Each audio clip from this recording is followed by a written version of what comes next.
Hi friends, అందరికీ good morning. ఈరోజు మా ఇంట్లో చల్ల మిరపకాయలు పెట్టబోతున్నాం అన్నమాట. మనం ఎండాకాలం వచ్చిందంటే మామిడికాయ పచ్చడి, చల్ల మిరపకాయలు కంపల్సరీ మనం ప్రతి ఇంట్లో పెట్టుకుంటాం కాబట్టి మా ఇంట్లో కూడా ఈరోజు చల్ల మిరపకాయలు అనేది చేస్తున్నాను. ఆ ప్రాసెస్ ఏంటో మీకు కూడా ఒకసారి చూపిస్తాను. నేను 2 కేజీలు పచ్చిమిరపకాయలు తీసుకున్నానండి.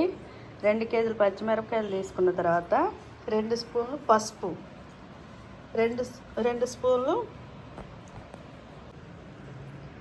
స్పూన్లు వామండి, అది పౌడర్ చేసుకుని వేసుకోవాలి. పెరుగు 1 కిలో తీసుకున్నాను, ఎందుకంటే 2 కేజీలు పచ్చిమిరపకాయలకి 1 కేజీ పెరుగు వేసుకోవాలన్నమాట. సాల్ట్ 1/2 కేజీ వేసుకోవాలండి. 1 నిమ్మకాయ తీసుకున్నాను. మనము ఇది చల్ల మిరపకాయలు కావాల్సిన పదార్థాలు చెప్పాను మీకు. ఇక మనం ప్రాసెస్లోకి వెళ్ళిపోదాం. ఎలా తయారు చేసుకుందామో మీకు కూడా చూపిస్తాను ఒకసారి. ఇక 2 కేజీలు పచ్చిమిరపకాయలు తీసుకున్నాం కదా, ఇప్పుడు ఒక్కొక్క మిరపకాయలు తీసుకొని మధ్యలో చీల్చుకుందాం. ఆ విధంగా అన్ని పచ్చిమిరపకాయలు ఈ విధంగా ఇట్లా చీల్చుకొని ఈ ప్లాస్టిక్ డబ్బాలో వేసుకోవాలండి. వెడల్పాటి ప్లాస్టిక్ డబ్బా తీసుకొని ఇందులో వేసుకోవాలి. స్టీల్ అసలు వాడొద్దండి, ప్లాస్టిక్ యూజ్ చేసుకోవాలి. స్టీల్ వాడితే ఏంటంటే ఉప్పు అంతా వాటికి పట్టేసి మన హెల్త్ అనేది ఖరాబ్ అవుతుంది. కాబట్టి మనం ప్లాస్టిక్ది వెడల్పు ఉన్నది తీసుకొని ఇందులో మనం ఊరబెట్టుకోవాలి. ఇట్లా చీల్చుకోవాలి ఫ్రెండ్స్. ఇట్లా మధ్యలో చీల్చుకొని అది మంచిగా వచ్చిందో లేదో చూసుకున్న తర్వాత అట్లా చీల్చుకుంటే మజ్జిగ అనేది దాంట్లో లోపలికి వెళ్ళి మనకి టేస్ట్ అనేది వస్తుంది అన్నమాట. ఊరిద్ది మంచిగా మిరపకాయ అనేది. ఈ ప్రాసెస్ చూద్దాం ఫ్రెండ్స్. రండి ప్రాసెస్ చూసేద్దాం. మనం మజ్జిగలో ఏమేమి కలుపుకోవాలో మీకు చూపిస్తాను. ఇప్పుడు మనము మజ్జిగ చేసుకున్నాం కదా, కవ్వంతో అయినా మనం గిలకొట్టుకోవచ్చు, లేదా మిక్సీ కూడా వేసుకోవచ్చు. నేను కవ్వంతో ఇది గిలకొట్టుకున్నానండి, మజ్జిగ చేసుకున్నాను. ఇప్పుడు ఇందులో మనం ఏమేమి కలపాలో ఒకసారి చూద్దాం. రండి ఫ్రెండ్స్ చూద్దాం.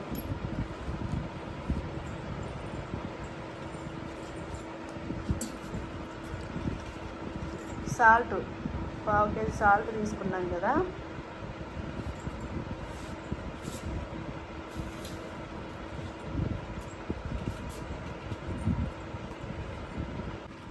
సాల్ట్ తీసుకున్నాం ఫ్రెండ్స్, అందులో వేసుకోవాలి మజ్జిగలో. ఓకే, నెక్స్ట్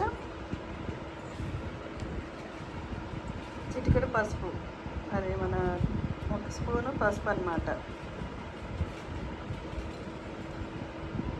వాము పౌడర్ అట్లా అందులో దంచుకున్నాం ఫ్రెండ్స్, అది కూడా వేసేద్దాము. వేసేసి 1 నిమ్మకాయ, హాఫ్ నిమ్మకాయ మనం పిండుకుందాం.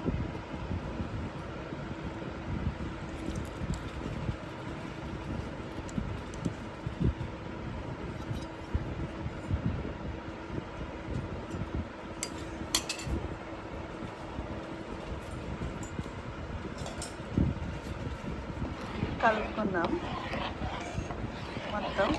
మొత్తం కలిసి అంతవరకు.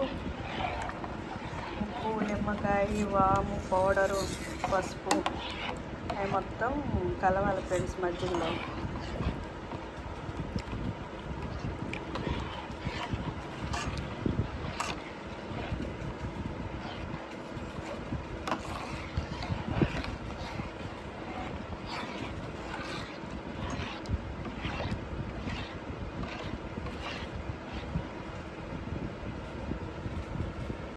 ఇప్పుడు మధ్యలో అన్నీ కలుపుకున్నాం కదండి. ఇప్పుడు మనము ఈ పచ్చిమిరపకాయల్లో 2 కేజీలు పచ్చిమిరపకాయలు తీసుకున్నాం కదా, ఇందులో పోసేద్దాము.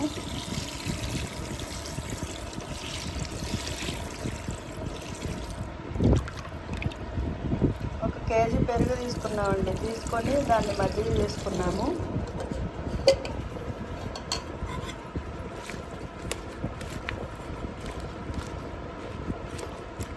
ఒక 3 రోజులు ఊరబెట్టాలండి. 3 రోజులు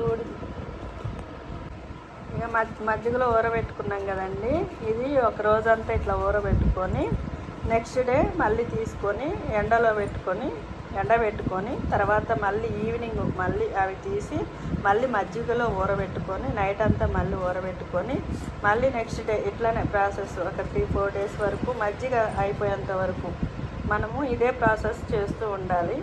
తర్వాత మనకి చల్ల మిరపకాయలు రెడీ అయినట్టే. ఆ తర్వాత పప్పులో మంచిగా నంచుకొని తినొచ్చు, పప్పు చారులో నంచుకొని తినొచ్చు, చట్నీలో నంచుకొని తినొచ్చు. చాలా టేస్ట్ ఉంటాయి ఫ్రెండ్స్. ఈ ప్రాసెస్ మీరు కూడా పెట్టుకొని నాకు కామెంట్ రూపంలో పెట్టండి ఫ్రెండ్స్. మీకు తర్వాత ఎండిపోయిన తర్వాత మీకు మిరపకాయలు ఎట్లా ఉంటాయో ఒకసారి నేను మీకు మళ్ళీ చూపిస్తాను. హలో అండి, చల్ల మిరపకాయలు రెడీ అయిపోయినట్టే. నేను 5 డేస్ వరకు ఎండలో ఎండబెట్టుకున్నాను. ఈ విధంగా 2 కేజీలు పచ్చిమిరపకాయలు మజ్జిగలో ఊరబెడితే ఇంత అయింది ఫ్రెండ్స్. చల్ల మిరపకాయలు కేజీ వరకేమో కనపడుతున్నాయి ఫ్రెండ్స్. కానీ నేను నూనెలో వేయించి టేస్ట్ చూశాను ఫ్రెండ్స్. చాలా బాగుంది, నాకు బాగా నచ్చింది. మీరు కూడా ఇదే విధంగా చేసుకోండి ఫ్రెండ్స్. ఈ చల్ల మిరపకాయలు అనేది మా అక్క పెట్టింది ఫ్రెండ్స్, గుంటూరు అక్క. చాలా బాగా చేసిందనమాట. మీరు కూడా నేను యూట్యూబ్లో వీడియో పెడుతున్నాగా ఫ్రెండ్స్, మీరు కూడా చూసి ఆ విధంగా చేసుకోండి, నాకు కామెంట్ రూపంలో పెట్టండి ఫ్రెండ్స్.